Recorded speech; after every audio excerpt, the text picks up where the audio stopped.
my first deployment to Iraq, my son couldn't crawl when I left, and when I got back, he was walking around. Wow. So I missed like crawling. I missed push up, crawl, walk.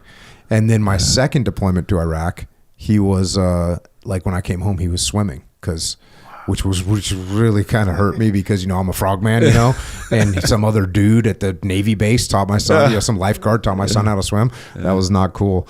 So I can see how that weighed into your decision-making process. Mm-hmm. No, that was part of it. And then the other part is just, on the officer level, you're doing staff jobs for like one out of, 3-4 years of leadership jobs, and I looked at that world and I thought to myself, do I really want to be slaving over PowerPoints, for 3 years for, to compete for the opportunity to lead guys for maybe one if I'm lucky. So those were kind of the two things that led me to decide to, get back into the civilian world. So what was the first move in the civilian world? Back to Vail for a ski bum tour? Yeah, right. Vail never looked so good, right? Yeah.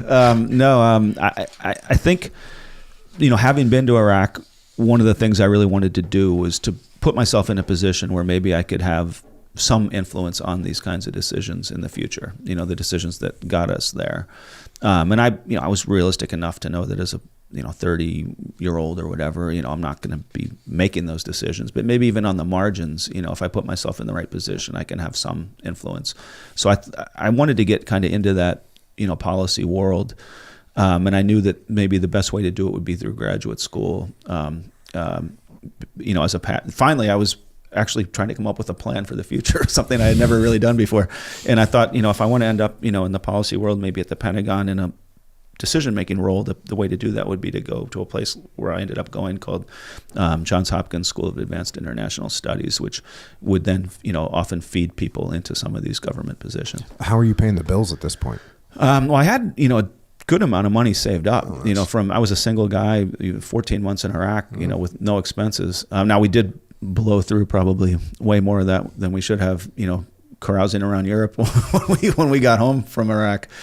Thinking back, we were pretty, we had, again, kind of like you hear about, the young 18-year-old privates, but we weren't that much more mature as officers, just jumping on planes and, going to, one weekend we'd be on the Mediterranean. Then that's the most amazing thing about being in Frankfurt is you're a 2-hour budget flight from pretty much anywhere.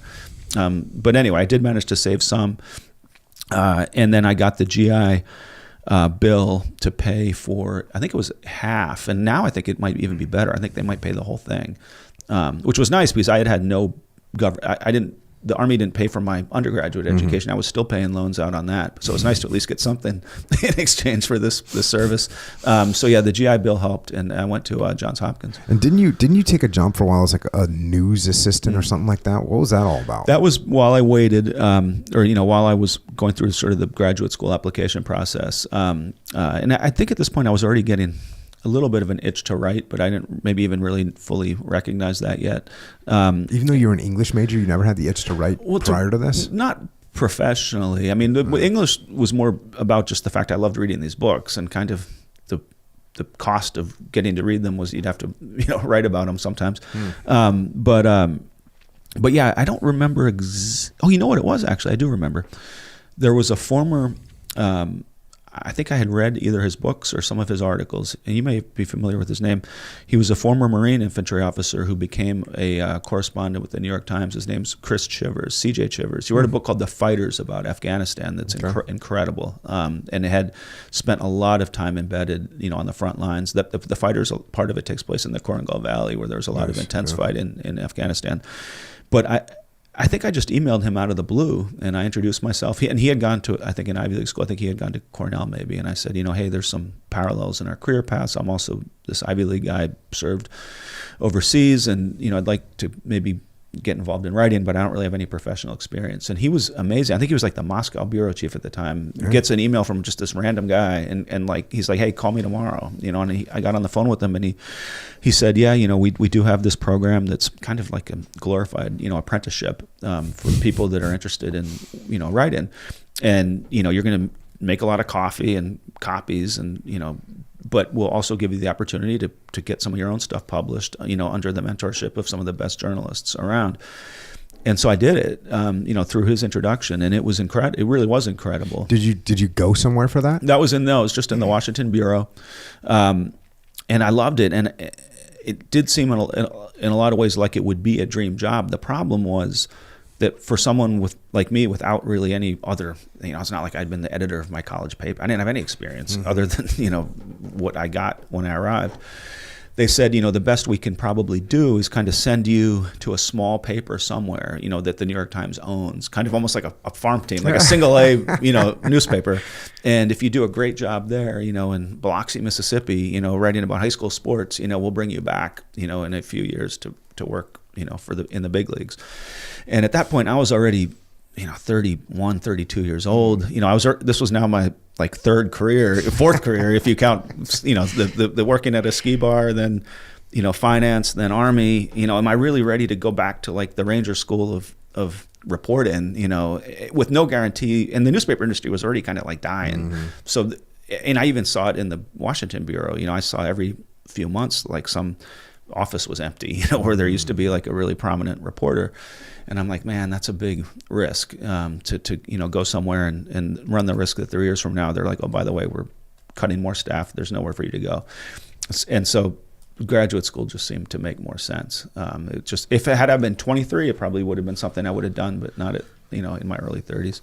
And did you get the bug though at all? I got some ideas in my mind. Yeah, it definitely gave me the bug. Seeing what those reporters were doing and just how interesting that work seemed, and seeing them on the phone all day and working their sources, and then you open the paper the next day and you see the result of that. With millions of people reading it. I mean, that was kind of intoxicating to see, even though I didn't have an opportunity to do it. I wonder if that buzz has gone down at all now, because you work all your sources and do your big story, and then you print it, and there's some knucklehead did a tweet about it like 36 hours ago, and it's already moved on, and the news stories move so fast these days.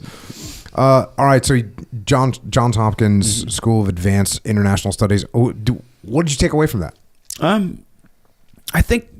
mean, they try to give you a foundation on international relations, just very broadly speaking, and kind of trying to establish a framework to decision making when it comes to these things. And I don't think there's a cookie cutter.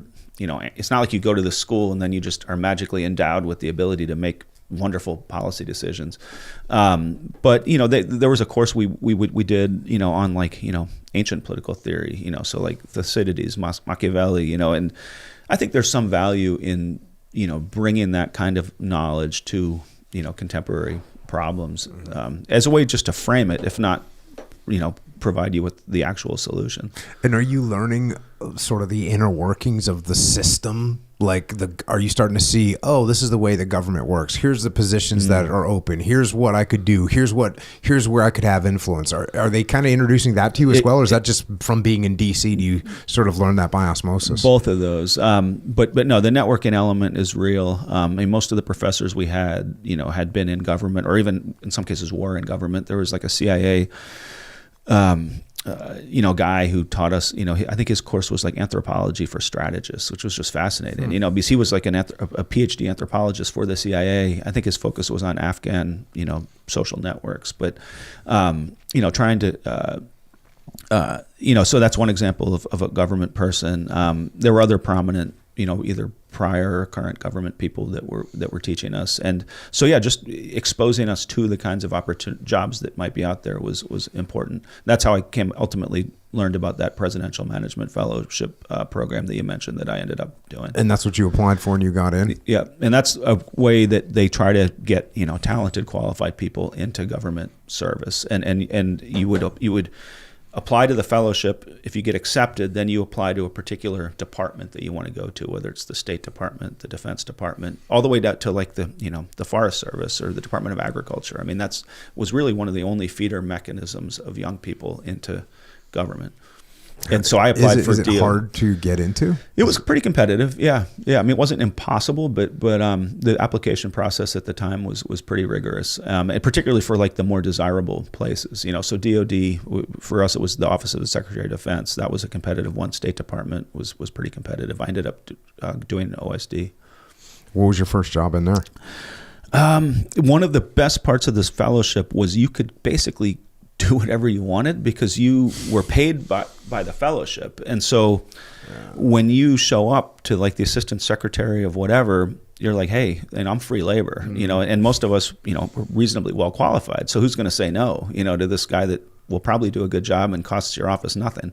And so you could kind of write your ticket. You would just go around the Pentagon and you'd talk to prior fellows and say, hey, did you work for so-and-so? How was it? Did you get a lot of responsibility? And there's like this little sort of internal, mafia. And a lot of the more senior ranking people in the Pentagon had begun as these fellows, and would usually look out for them and try to pull them into the more desirable, positions. And so my first one, I think it was on what they called, and you could do some elsewhere too. So this was, I think, on the Joint Staff. It was called the Pakistan-Afghanistan Coordination Cell. It was working for Admiral Mullen at the time. He was the chairman of the Joint Chiefs.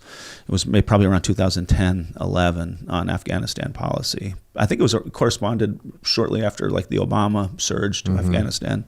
That was my first assignment. And how was it seeing it from the other side? Because so it's interesting. When I was the admiral's aide, but then when I came back from Ramadi, I was going sometimes to go and brief, like a briefed Admiral Mullen on what had happened in Ramadi, and I was kind of like the guy from the battlefield, so I would do that. But I spent a lot of time in the Pentagon, not a lot of time in the Pentagon compared to a lot of people.